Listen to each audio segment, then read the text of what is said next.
Qu'est-ce qui se passe, docteur? Y a quelque chose qui va pas avec mon enfant? Ses yeux me rappellent quelqu'un. Oui, j'ai déjà vu ton visage avant. C'était à la télévision. Vous devez sûrement confondre. Ça devait être quelqu'un d'autre, quelqu'un qui lui ressemble. Oui, peut-être, mais en tant que psychiatre, j'analyse beaucoup de visages et il me reste en tête. Elle n'est pas passée à la télé? Ou dans une publicité, peut-être? Je sais pas. Non, c'est pour les gens qui ont de l'argent. Nous, on est plutôt modestes.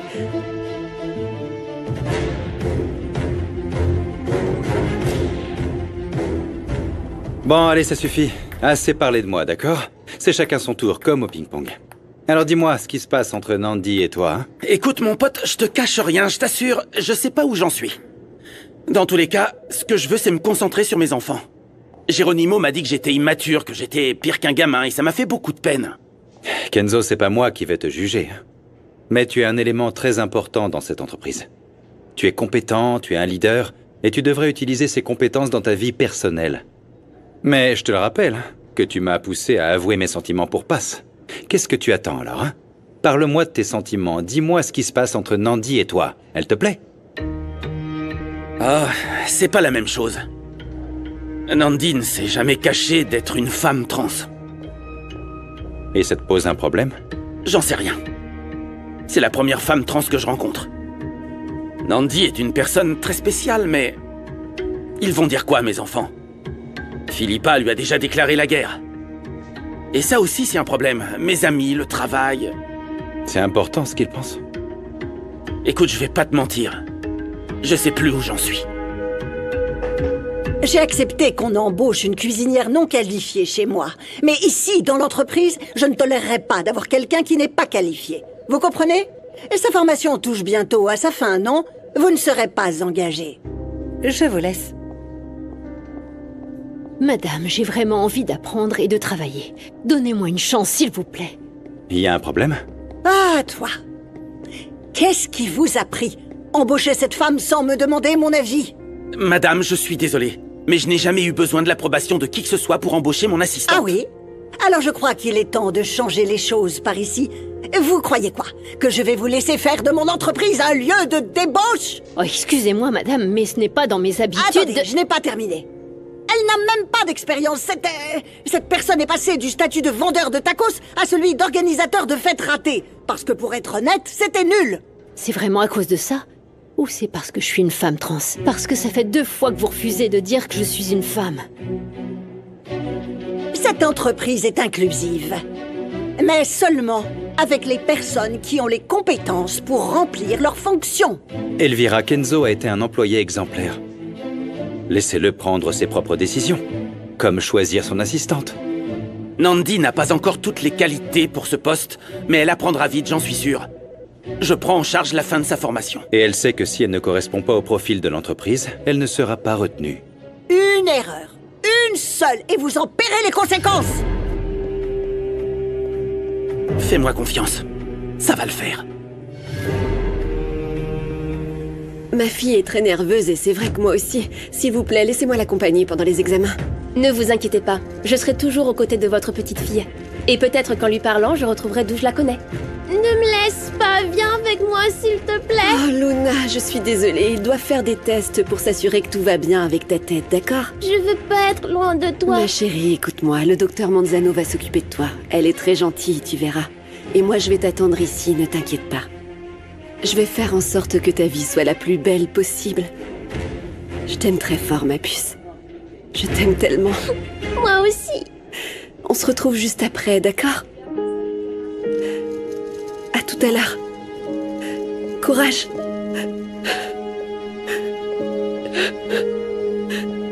Mon Dieu, tu sais que je fais tout ça pour aider cette petite fille. Je ne veux pas qu'il mette un terme à tout ça. Aide-moi à la sauver, je t'en supplie. T'es ridicule, 0708. T'as pas encore compris que personne ne peut s'échapper d'ici? Je sais que ma famille me cherche. Arrête! J'ai vu les journaux. Il y avait leur nom. Je vais vous enfermer tous les deux dans la cave si tu continues. Non. Dis-moi comment je m'appelle. Tu as déjà donné un nom à Mauro? Arrête. Ta mère ne t'a pas donné de nom. Elle t'a jeté comme un déchet. Emmenez-les. Dis-moi comment je m'appelle. Dis-moi comment je m'appelle. Tu sais quoi? Tu veux un nom? Tu veux un nom? Très bien, alors. Je vais devoir te baptiser. Laisse-la! Lâche-la! Je vais t'appeler Rinebra à partir de maintenant, hein? Rinebra. Profite de ton existence, ou le peu qu'il te reste. Tout comme ma bouteille. Arrête! Allez, viens. Rinebra.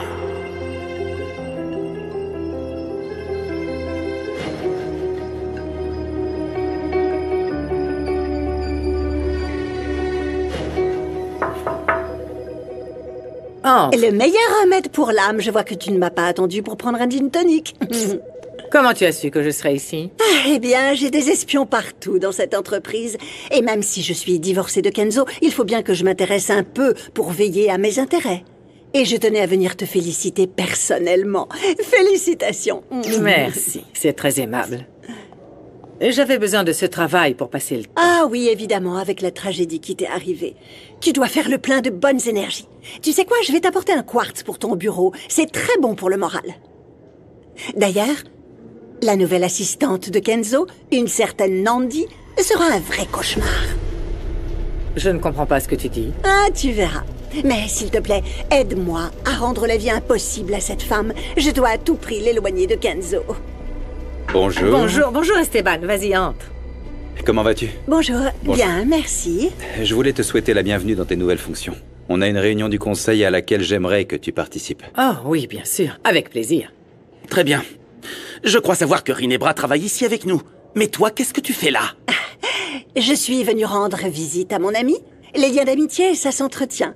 Je voudrais qu'ils soient encore plus forts. Et c'était pas la peine de faire cette tête chaque fois que tu me vois.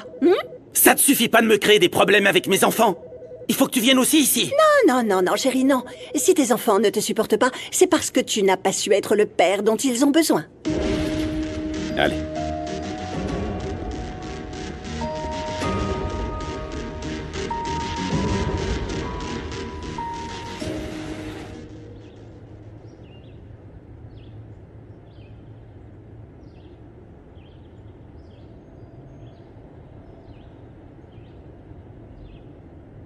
Salut ma belle.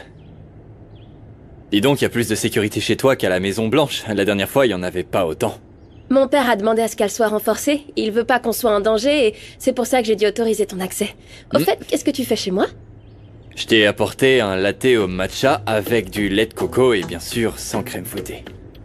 Je sais que tu surveilles tes calories. Ah, tu t'es souvenu de ce détail? Ça me fait plaisir.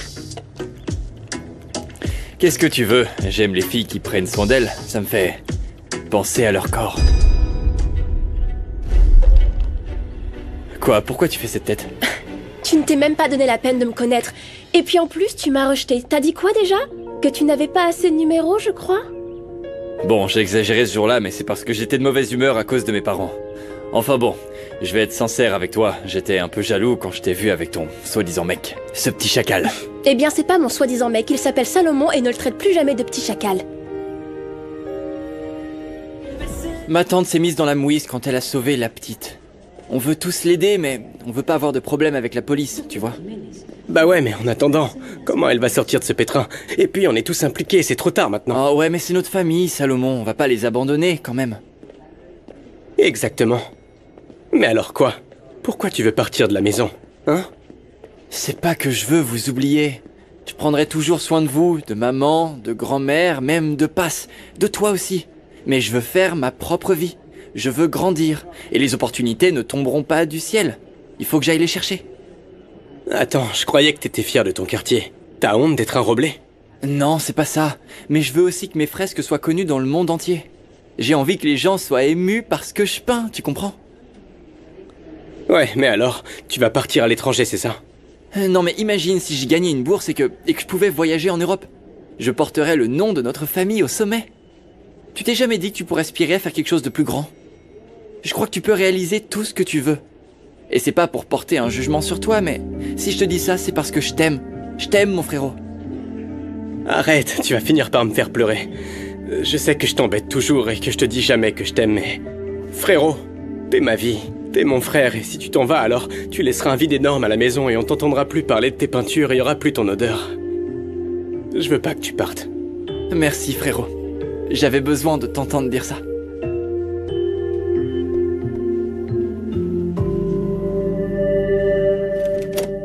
Oh, mince. Écoute, ma chérie.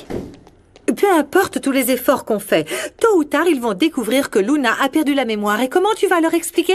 Non, j'ai pas encore eu le temps d'y penser. Mais il y a pire, écoute. La spécialiste qui est en train de soigner Luna a l'impression de l'avoir déjà vue. Oh non! Elle dit qu'elle l'a vue à la télévision. Non, pour l'amour de Dieu, c'est pas vrai. Est-ce qu'elle sait déjà que c'est la fille de Nicoletti? Non, elle le sait pas. Elle a juste dit qu'elle se souvenait ou elle l'avait vue. Je commence à avoir vraiment peur maintenant. Écoute, ma chérie, c'est comme ça. Je crois que c'est le moment. Va voir Madame Rinebra, dis-lui de venir ici, que tu as sauvé sa fille et que rien de tout ça n'est de ta faute. Non, arrête, je peux pas faire ça. Tu dois m'aider. Tu dois enquêter sur Mauro. Et de mon côté, j'enquêterai sur Rinebra. Je peux pas oublier ce que Luna a dit. Sa mère la battait, enfin. Aucune mère qui aime sa fille ne pourrait faire ça, peu importe le nombre de bêtises qu'a fait l'enfant. Non. J'ai pas eu le temps de te le dire, mais Rinebra n'a pas répondu correctement à une seule des questions que j'ai posées sur sa fille. Elle ne savait même pas quel était son plat préféré ni ce qu'elle faisait ensemble. Quoi? Non, mais c'est un peu bizarre, non? Oui. Quelque chose me dit que Madame Rinebra sait ce qu'a fait Mauro. On doit aller signer les plaintes qu'on a déposées tous les deux. Et faire pression pour que la procédure soit suivie à la lettre pour Rubio et ses complices. Bien sûr, évidemment. Je te soutiendrai dans toutes tes démarches. Je suis quelqu'un en qui tu peux avoir confiance. Comment te sens-tu? Je sais pas, c'est bizarre. C'est comme si je devais laisser tomber tous les doutes et toutes les questions qui me hantent depuis des années. Oui, je te comprends. Il y a des moments où tu dois laisser tomber le passé pour avancer vers l'avenir. Même si cela te fait mal, Esteban, ta femme n'est plus là.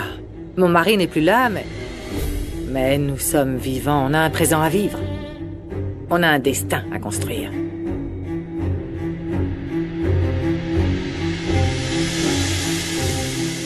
Écoute, ma chérie, on ne peut pas non plus juger Madame Rinebra comme si c'était la pire des mamans du monde, non. Peut-être que l'esprit de Luna lui joue des tours, peut-être qu'elle mélange tous ses souvenirs, ses plats préférés, les dessins animés qu'elle regardait, peut-être... Écoute, je ne veux pas en dire plus parce que j'ai l'impression que si je te dis quoi que ce soit d'autre, tu vas exploser. Et nous avons de sacrés combats à mener, hein. Mais pourquoi tu dis ça? Qu'est-ce qui se passe? Je ne devrais vraiment pas te le dire, mais... Rubio a encore essayé de me faire du mal. Non, t'es sérieuse? Non, me dis pas ça. Attends, mais tu vas bien? Oui. Tu peux plus te taire à ce sujet, écoute-moi. Tu vas bien? Oui, je vais bien, ne t'inquiète pas. Je rêve du jour où ce salaud paiera pour tout ce qu'il nous a fait subir. Je sais. Écoute, Dieu merci, Mauro était là et il m'a défendu, tu sais. Mais qu'est-ce qu'il faisait dans le quartier? Écoute, moi aussi, je ne sais plus ce que je faisais là-bas. Mais attends, le plus étrange dans tout ça, c'est que Rubio n'a même pas eu l'air surpris. Il l'a regardé d'une manière étrange, comme s'il le connaissait. Tu vois ce que je veux dire? Quoi? Oui, en fait, il ne l'a même pas menacé. Il lui a obéi comme si c'était son patron. Oh, c'est dingue, j'arrive pas à y croire. Mais ça veut dire quoi, alors? Qu'est-ce que ça peut bien vouloir dire? J'en sais rien.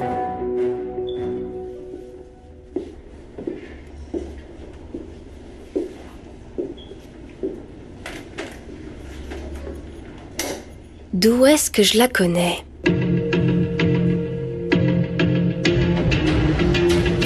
Allez, mademoiselle, vous devez me comprendre. J'ai besoin de vos papiers d'identité et de ceux de votre fille, sinon vous ne pourrez pas quitter l'hôpital. Oui, j'ai compris, c'est bon. Écoutez, j'ai compris, c'est limpide, clair comme de l'eau de roche. Mais mettez-vous à ma place aussi, hein. Avec les nerfs, le choc, la petite... je sais pas, j'ai l'estomac tout retourné, j'ai rien à me mettre sous la dent ici. Il y a plusieurs personnes dans la même situation ici et elles respectent toutes les procédures. Si vous continuez, je vais devoir appeler la sécurité. Tout ce que je veux, c'est que Luna ait une vie avec une famille qui l'aime vraiment. Ma fille aurait eu le même âge que Luna. Je meurs rien qu'à l'idée qu'elle était là dans la rue et que personne n'a voulu l'aider. Personne n'a essayé de la protéger, ils n'ont même pas pris la peine de la regarder dans les yeux. Mireia, je veux être une mère pour Luna. Et je sais que je ne lui ai pas donné la vie et je t'avoue que être maman demande beaucoup plus de travail que je l'imaginais. Je n'ai jamais appris à être une mère. Je n'ai jamais été mère que dans mes rêves, finalement. Ma chérie, on est toutes pareilles. On apprend tous les jours quand on est maman, tu sais. Ne pleure pas, écoute-moi. Écoute, nos enfants nous apprennent toujours quelque chose. Sur eux, sur nous, sur la vie. Tu sais quoi? Il y a des fois où je sais même pas comment je vais les guider. Il y a des moments où je me sens complètement perdue, maladroite. J'ai l'impression de faire de travers. Que je suis la pire maman du monde, que j'ai toujours tout faux. Et tu sais pourquoi je crois ça? Parce que dans ce monde, on nous fait croire que les mères devraient être sûres d'elles, qu'elles n'ont pas le droit à la moindre erreur. Tout le monde s'attend à ce qu'on soit des femmes très fortes et puissantes. On n'a pas le droit de se tromper, on n'a pas le droit d'abandonner, on n'a pas le droit d'être fatigué. Et en plus, on devrait tout savoir. Mais ce n'est pas le cas. Je t'assure que c'est pas le cas. Nous aussi, les mères, on se perd parfois. Notre boussole tombe à plat, on ne sait plus où aller. Et tu sais pourquoi? Pourquoi?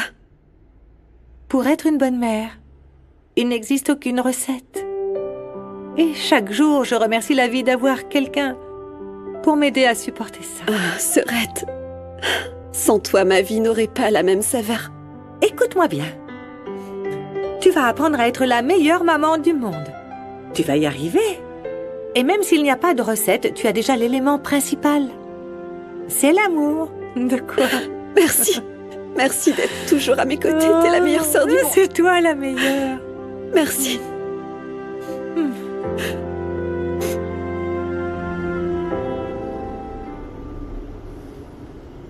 Rubio, t'as de la visite.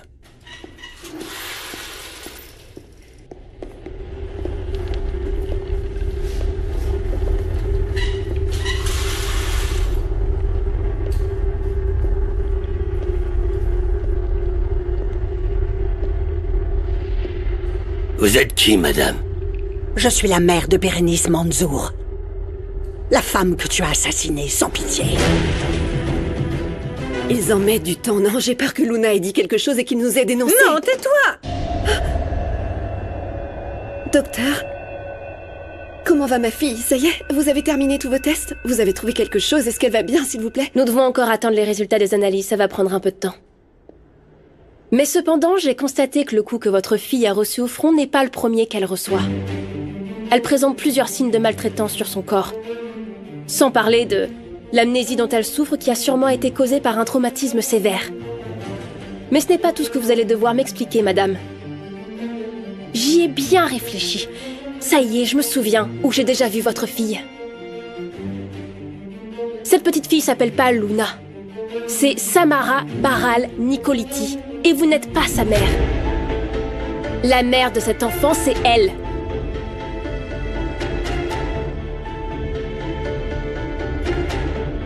Vous avez raison, docteur, je vous ai menti surtout. Je ne suis pas la maman de Luna. Je ne suis pas la maman de Sam.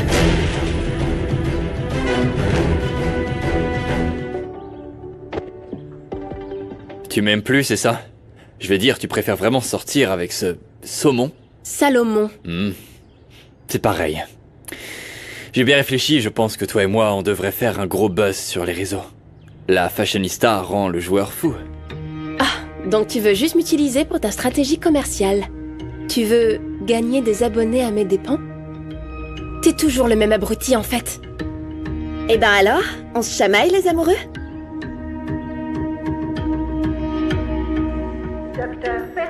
Docteur Pérez, on vous demande aux urgences. Hé, regarde, la caméra là-bas. T'as pas remarqué que la lumière s'allume pas? Alors que pour les autres, oui. Je crois qu'elle est éteinte. T'en es sûr? Mais si on se fait griller, ils vont nous envoyer en prison et on perdra tout ce qu'on a. Hé, y'a Firmin. Viens, on va le voir. Je crois savoir comment faire sortir Luna d'ici, mais j'ai besoin de votre aide pour que le plan fonctionne.